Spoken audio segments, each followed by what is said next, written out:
Hey, this is Sky. Welcome to my YouTube channel. So we got to talk about the elephant in the room. And that's Will Smith and Chris Rock. I don't know if you guys saw the Oscars. I don't watch that shit, but I woke up to the headlines that everybody else woke up to, and apparently Will Smith slapped Chris Rock as Chris Rock was telling his jokes at the Oscars. Chris Rock told a joke about, a very harmless joke, about Jada Pinkett Smith, Will Smith's wife, and referencing her hair, which she has alopecia, and whatever, made a G.I. Jane reference. Harmless joke.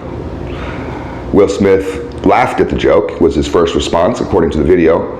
And then out of nowhere, I guess he became emotional and got up on stage and slaps, open hand slaps Chris Rock, and then walks off, and he starts yelling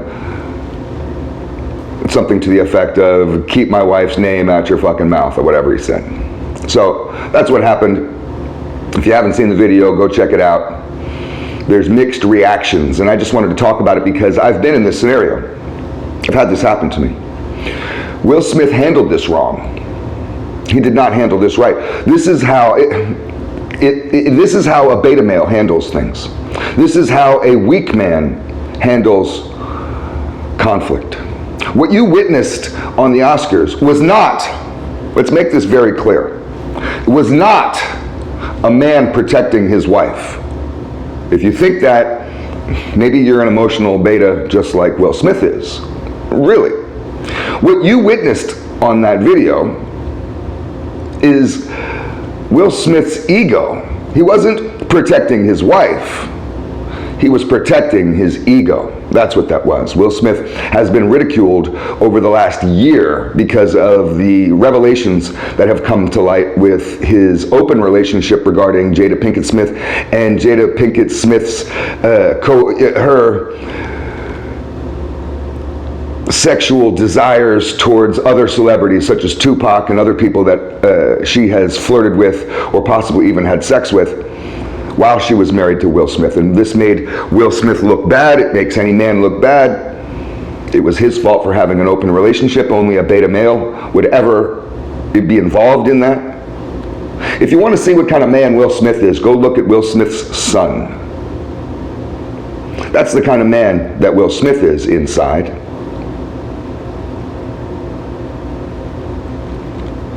I do not take Will Smith's side on this. If you do, I think you're wrong.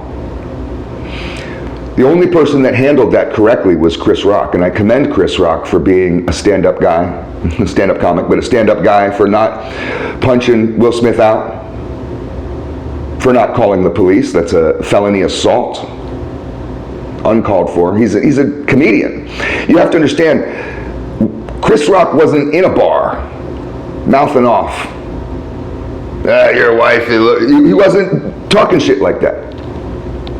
Maybe that would have been justified if they were in a bar and Chris Rock is like, "Look at your bald head wife, your ugly slut bitch wife. I heard that you're the, if he started mouthing off like that, Will Smith would have done the right thing. Put him in his place. Take him out back, show him what for. I've been in countless bar fights. Nothing wrong with protecting your women.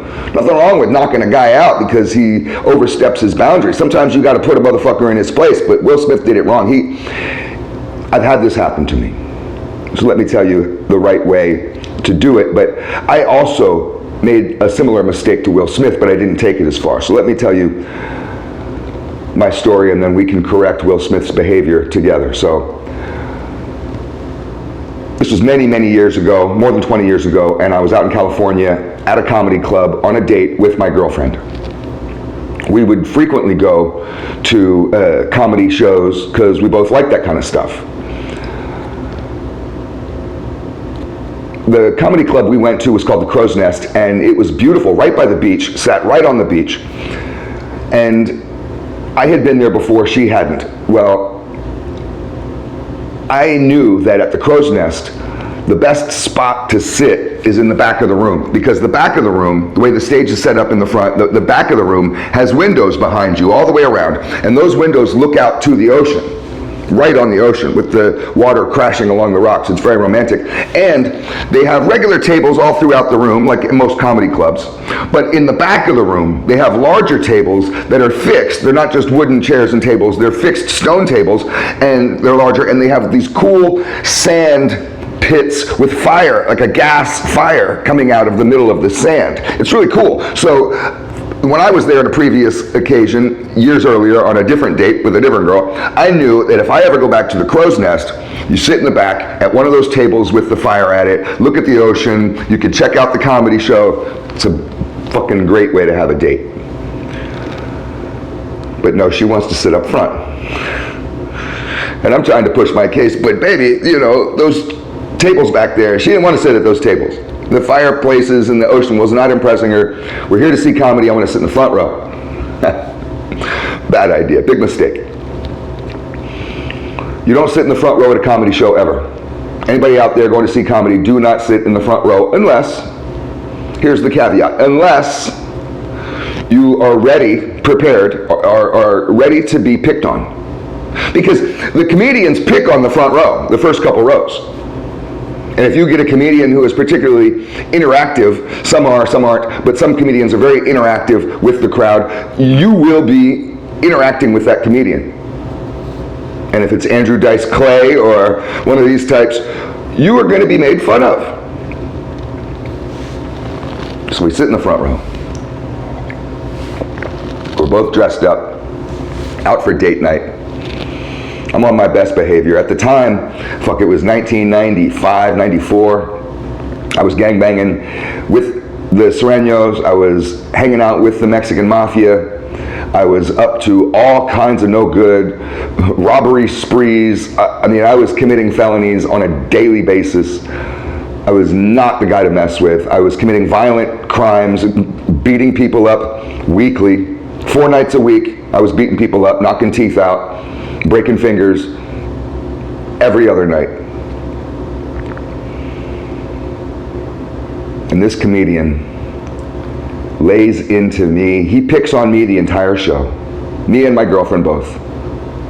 Calls her every name you can think of and was rude about it. Makes fun of me in from my shoelaces to the hair on my head and everything in between, every movement, anything. He made fun of us just relentlessly, picked on us. The whole crowd was roaring in laughter as he just went from joke after joke, just laying into us. It was a nightmare for me. I did not like it. Just like Will Smith, I sat there and was just like, oh, fuck no. I had a gun in my pocket, a loaded 9mm in my pocket, throwaway. I'd bust a cap it, I'd shoot that 14 shots, I'd bust everybody in that room that I could hit, throw that gun out the fucking window and take off. I could have easily shot that room up. Wouldn't have taken me much to commit a mass murder like that. Just for the fuck of it. Y'all are laughing? Pop, pop, pop, pop, pop. I mean, fuck you all. Fuck this room. Fuck this comedian. Watch how you're having fun now. That's the type of guy I felt like I was, and I'm on my best behavior. And the only reason why I didn't do that is because I was with my girlfriend. And I'm just sitting there, rolling my eyes. She's taking it well. And she's giggling and having a good time. It was a great time for her. She doesn't care. I was the one. My ego. My little tough guy thing got taken down a notch, and I did not like it. Sky was not happy that night. So the show is over. We stay for a little bit and have drinks, and then finally we leave. I'm out front waiting for my girlfriend because she's in the bathroom. And I tell her, I'll wait out front for you. I'm out front. And there's a guy standing out front. It's just me and him. He's smoking a cigarette. It's the comedian. That's the comedian that made fun of me all night, standing right there. I went right up to him and I was just like, hey, what the fuck is up with you? He knew who I was. He recognized me right away.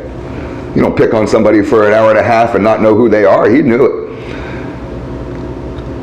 And I said, I hate pulling this shit. But I did. And I said, do you know who I am? It's the dumbest thing to say. It really is. When celebrities say that, or do you know who I am? It's such an ego-filled statement. It's such a stupid thing to say, but that's what I said to him. Because I had a reputation at the time on both coasts. I had a reputation on the East Coast as a thug, a big reputation, and a big reputation out West.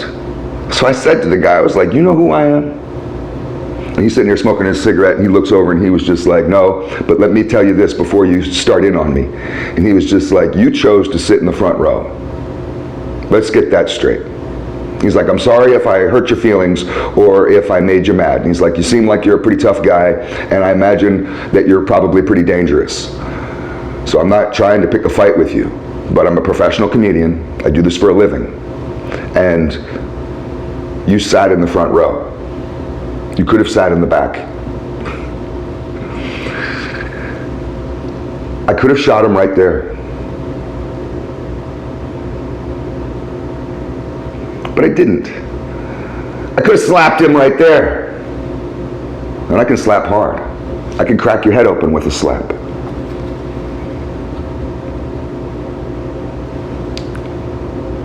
But I let him off. I gave him a pass. My girl came out and we left. Why turn a good night into a bad night over some jokes? Life is about choice. I choose to sit in the front row. But the bottom line is, if you can't laugh at yourself, if you can't take a joke, you either have some serious mental problems or some serious open wounds, some weaknesses. And this is what's going on with Will Smith. Will Smith is an open wound, and he needs to heal. I know Will Smith doesn't watch this channel, but I wish he did. Because you could join our group of warriors and we can make you a man. It's all food for thought. Thanks for watching.